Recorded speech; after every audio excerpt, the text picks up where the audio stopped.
Hello, and welcome to the National Book Festival. My name is Rob Casper from the Library of Congress. I'm here with James McBride, whose featured book at the festival is Deacon King Kong. If you'd like to see James's presentation at the festival, log in to nationalbookfestival.com. You'll find it on the fiction stage. Welcome, James, and so good to have you here. Well, thank you. It's nice to be here. Nice to see myself. Well, actually, I don't like to look at myself like this. It's got to be done, I suppose. Indeed. Well, I'm happy that all of our viewers get the opportunity to see you and ask you questions. So please do send your questions in via the Q&A feature on the platform. I'll do my best to get to as many of them in the time allotted. James, I wanted to start out just by talking about Deacon King Kong and your move from the book before to that book to connect to the more recent past and to a place closer to home. Can you talk about the writing of that book as a book of historical fiction? Deacon King Kong was a little bit easier in terms of the research because you write the book that's there. I'm involved with my church in Brooklyn now. It's a church my parents started years ago when I was a child. And I always felt that there was a lot of fun stuff that went on in church that people didn't really know about. And I wanted to communicate that to people, as well as to show some of the cultural things that were interesting and, goofy and pleasant to read about, and that moved beyond the stereotypical, black church that, where people are just hooting and hollering and acting, silly. So Good Lord Bird was a more of a massive, it's just the character of John Brown is so heavy that, I couldn't live with that for, 2 years it took to write the book, Yeah.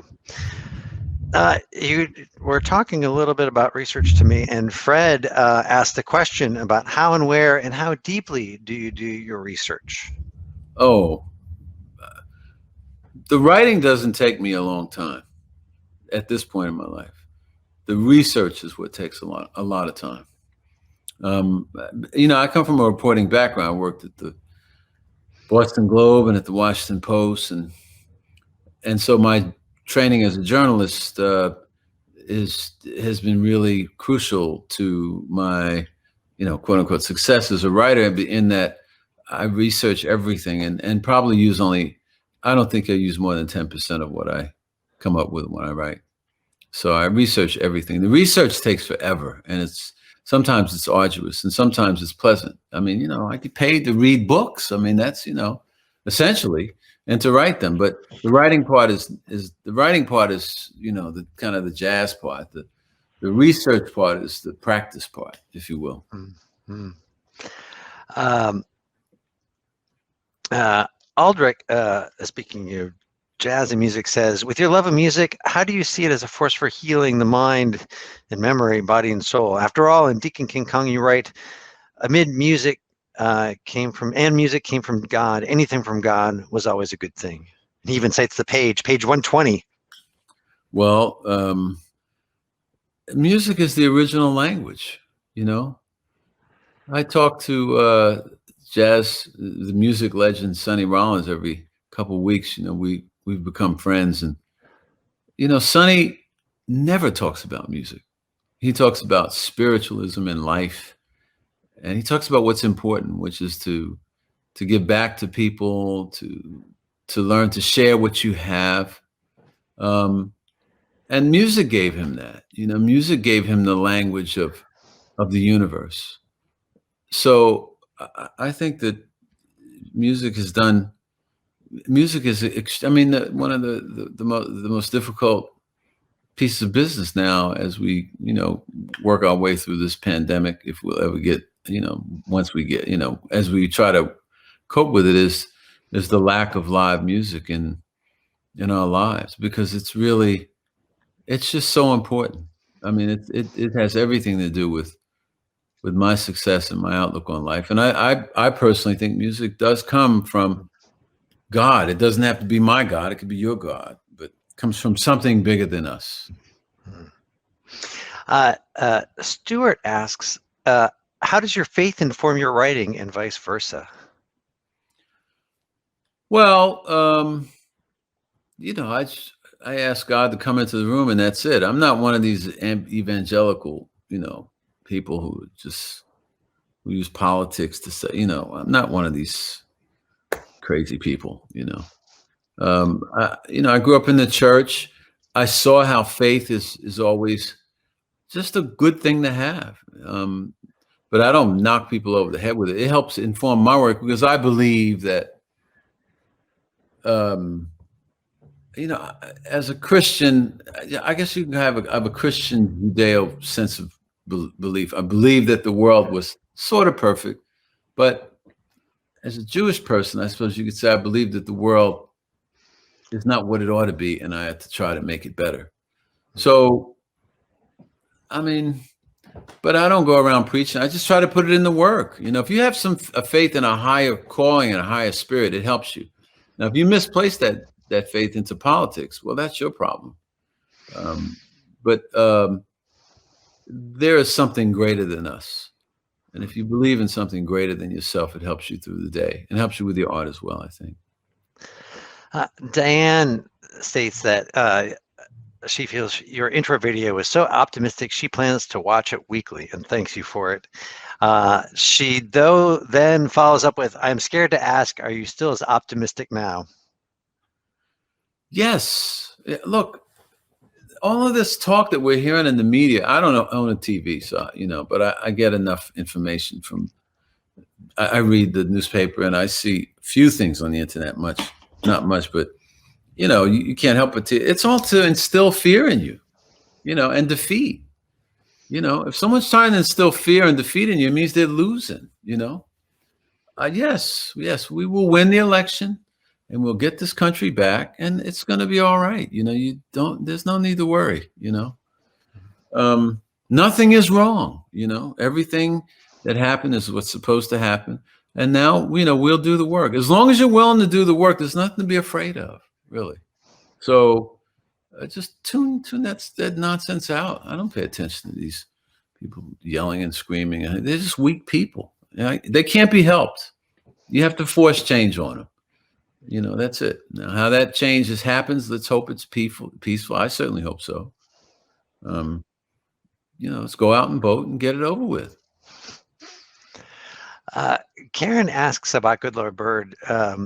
She talks about it as perhaps her favorite work of fiction. She asks, what inspired you to write such an original work about John Brown? Well, I didn't want to write this boring book that says, take your medicine. And I just loved the idea of caricature with someone like John Brown, who was very religious and who, easy to poke fun at, but also was extremely, just unconsciously brave and so moral, and yet so humble. I just, you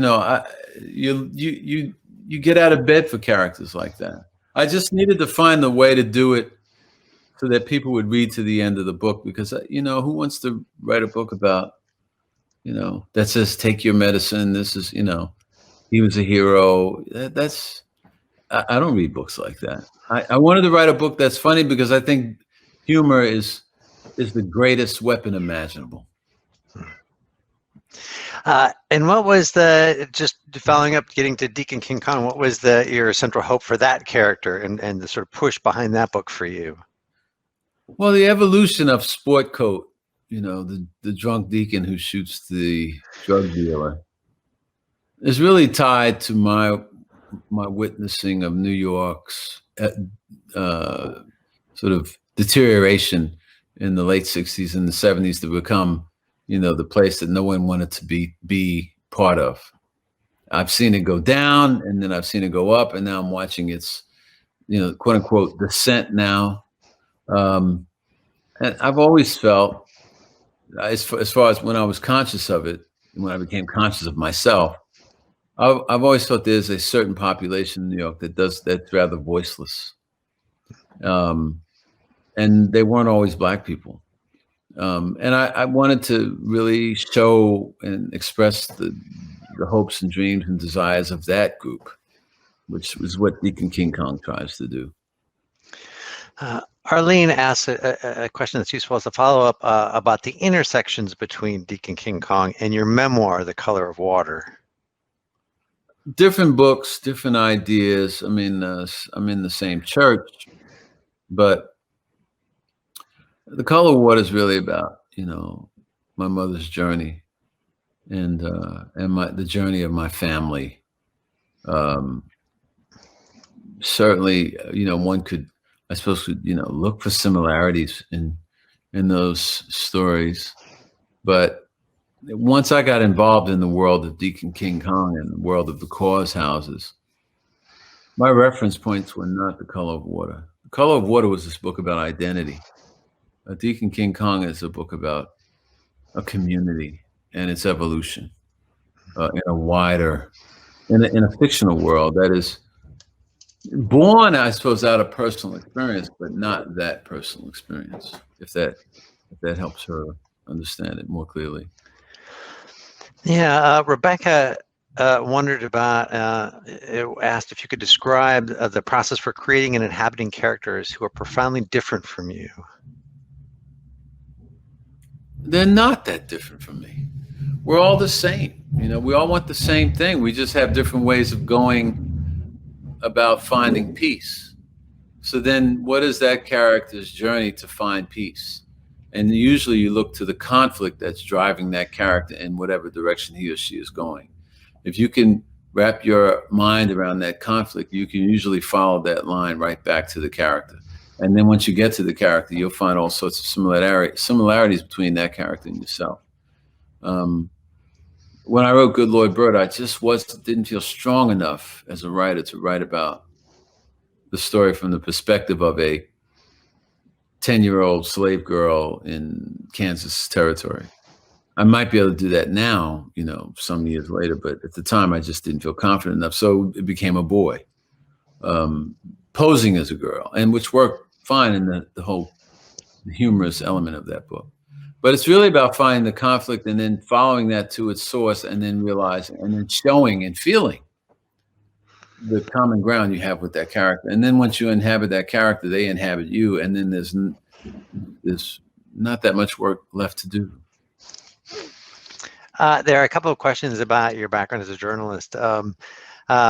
Deborah asks if you have any tips for journalists who want to write books, and I'm actually thinking about this in terms of specifically fiction books, and how you made that transition. The nature of journalism is to find out with two things. One, the nature of journalism is to find out what happened right away. The little tidbits, little snippets of life, and he went there, and then he went there, and then he went there, and she did this, she did that. That doesn't work in fiction. But the other thing that the journalist needs to really be aware of is that the nature of journalism is to find out what went wrong. I think the nature of the nonfiction writer who crosses the great bridge to fiction is to find out what's right and what works, because that requires you to look to the deeper story. You have to look to the psychology of the person in the event, and not just the surface thing of the event. Yeah, Paul maybe gets to that a little bit in his question about how and why you developed the incredible relationship and spirit between Officer Potts and Sister G, one of the most touching parts of the book. That just was in the air. It wasn't intentional. It was, I like Potts as a character. It was nice to have an Irish American cop who represents a cop who really cares and really has a heart. Irish Americans. I mean, I don't want to get into trouble here. So if I insult anybody, I'm sorry. Dominus Omnis Eplers, but Irish people, Irish Americans that I've known, they cover the spectrum, but there is a quality of understanding about what it's like to be sorrowful and not to have, and to be joyful and funny about it, which is why Potts was such an important character for me to have. The fact that he and Sister G have this relationship was something that just was in the air, and it rolled out as the story began to unfold, because they're so different, yet they're so alike because they both want the same thing. And I think she says that in her way. She's a beautiful, chocolate skinned brown woman with Southern roots and mentality. And he's a second generation Irish American who they grew up, they lived in the same neighborhood for years, didn't know each other. And they found this common ground. Love, man. How can it be? Yeah. This is a question I asked Walter Mosley too, because John posed it to him about the fact that both you and he were born in the 1950s to Southern Black fathers and Jewish mothers, and he wondered about what that might have meant for you. Well, I mean, I love my mother. I mean, I don't know what Walter's relationship with his parents was. I don't know Walter. I only met him one time. But I love my mother, and I've come to love the world that she left behind. And I love my father. I mean, I didn't know him, but I loved his memory, and I love my stepfather. I've been enriched by both of the backgrounds of my parents. I came into this world wealthy. I mean, I was poor with money wise, but wealthy with, here on Yom Kippur, I feel like, yes, this is a day of true atonement. I mean, this is a day where we really should be celebrating, the life and death of Justice Ginsburg, and the most famous Jewish, probably has to be easily one of the most successful and easily one of the greatest Jewish Americans ever. I mean, it's pathetic the way the Republicans are handling her funeral. They show themselves to be just a bunch of petty people. But I don't focus on that. I focus on the fact that this woman came from nothing. She's she's 4'10". She changed the world. I tell it to my students all the time. I said, well, there's 10 or 12 of you in here. Which one of you, when the time comes, is going to raise your hand and say, you know what? And make your point. She made her point.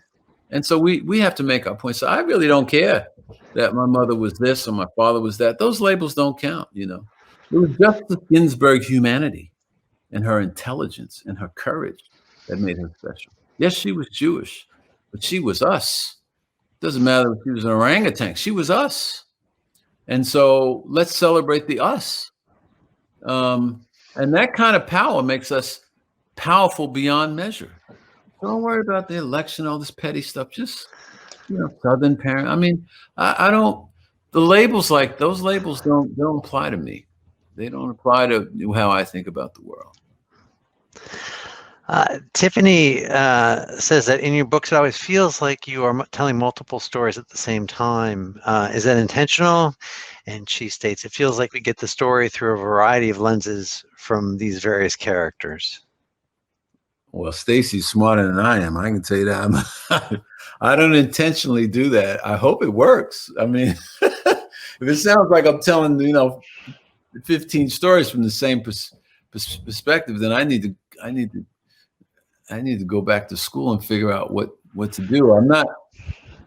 I'm sure she's right, but I don't think of it that way.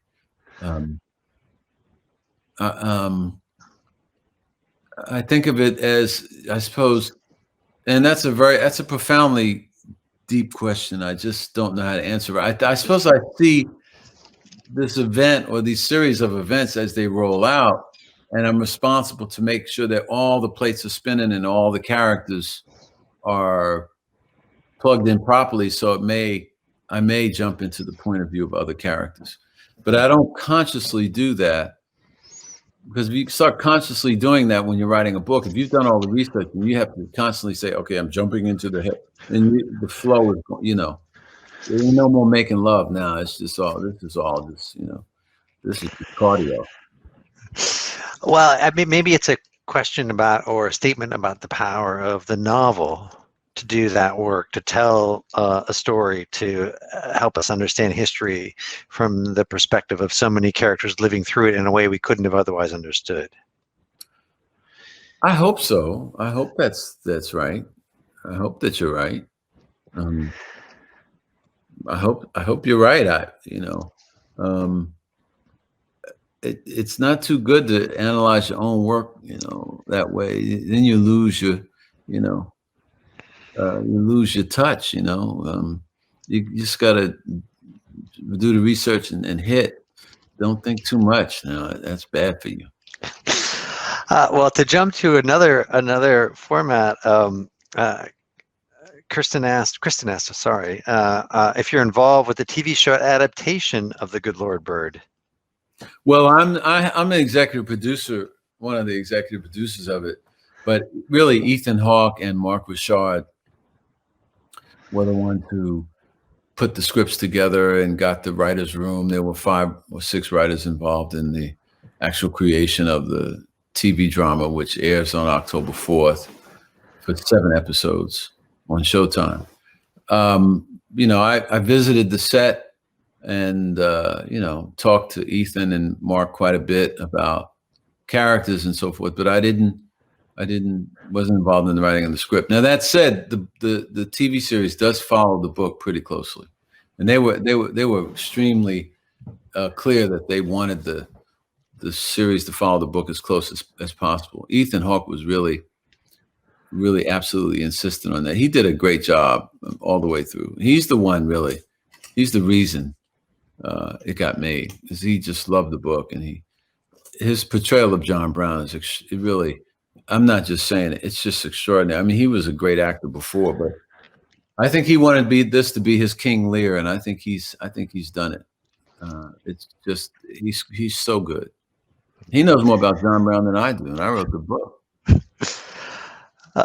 Sophia makes another connection to filmmaker Spike Lee and wonders about your style of storytelling and his style. Do you feel a connection to him, or do you feel a connection to how movies work to tell stories in a same way? I mean, when Spike and I put together Miracle at St. Anna, I thought that was a great movie. I think it just didn't get the kind of recognition it deserved. It's one of the best movies. I mean, it's really one of the best movies about World War II, if I might say so myself. I mean, way better than some of these other movies. But, people have real strong opinions about Spike.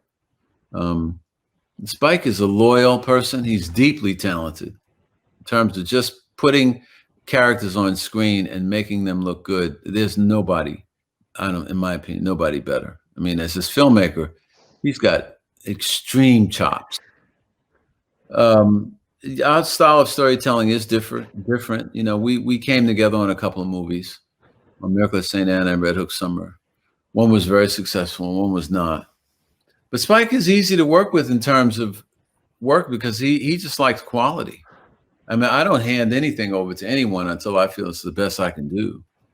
And there were times when we needed to adjust, and we argued about certain things. Not argued, but we disagreed. But if it's a rational argument, and you can buttress your point with facts and reason, he listened. And if you couldn't, he would not. Or if you couldn't prove it, But I thought, we have different storytelling styles, though. Spike is more firm on the matters of race and racism. I'm more pliable. Speaking of Miracle at St. Anna, Cazola asks, where did you do your research for that book? I went to Italy. I moved to Italy for about 6 months when I researched Miracle at St. Anna. I interviewed Italian partigiani, the partisans, people who were on the fascist side. This is all in Italy. I interviewed I mean, maybe 24 African-American soldiers who served in the 92nd Division, including General William J. McCaffrey, who was the father of General Barry McCaffrey, who was one of the commanders of the 92nd Division. It was a wonderful, I really had fun researching that book. I learned a lot from those men and their wives and the women who helped them. I'm curious too, just as a follow-up, what was a book that you've done the most research on?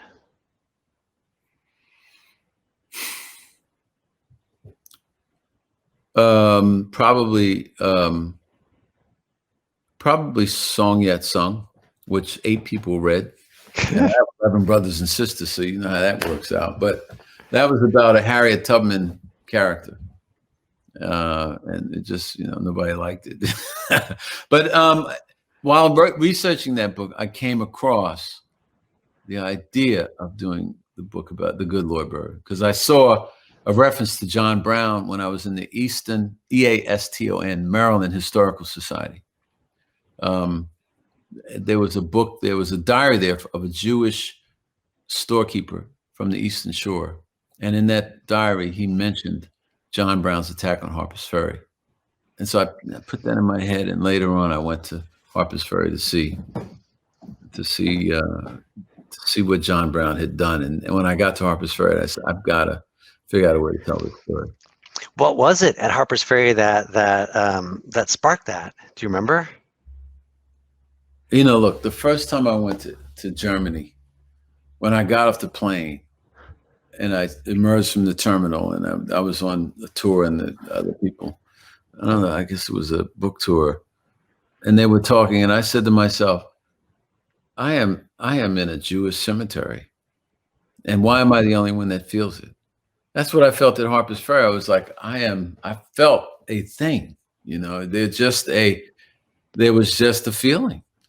I mean, there's a tour guide, he'll take you through it. I didn't do it, but I didn't need a tour guide. I just got the book, the pamphlets and all that stuff. And I walked around, and I came back, and I came back again. And I came back with my bike, and then I went to the Kennedy Farm where he was. And then there's just a thing, you feel that in places, you go, Europe is the same way. I mean, if you open yourself up to it, and then you let it come, and then you just, you can get it in a bar. You just have to open yourself up to the stories that are about you. They're there. It's just, it's not a thing you can put your finger on. It's sort of like, again, when I talk to Sonny Rollins, we never talk about music, but we're talking about music all the time. I mean, when I saw Sonny when I was 8, I guess I was 19 or something. And he came out on stage. He didn't say a word to the audience, nothing. And then he just went, wow. And he just and there was, what else is there to say? You have to learn to communicate on a higher level if you're going to be an artist of any import, I think. You have to look for the deeper story, Well, I couldn't imagine a better way to conclude this wonderful conversation. Thank you so much, James, for sharing your Sunday with us. We've been speaking with James McBride, whose new book is Deacon King Kong. You can find his presentation on the fiction stage of the National Book Festival at nationalbookfestival.com.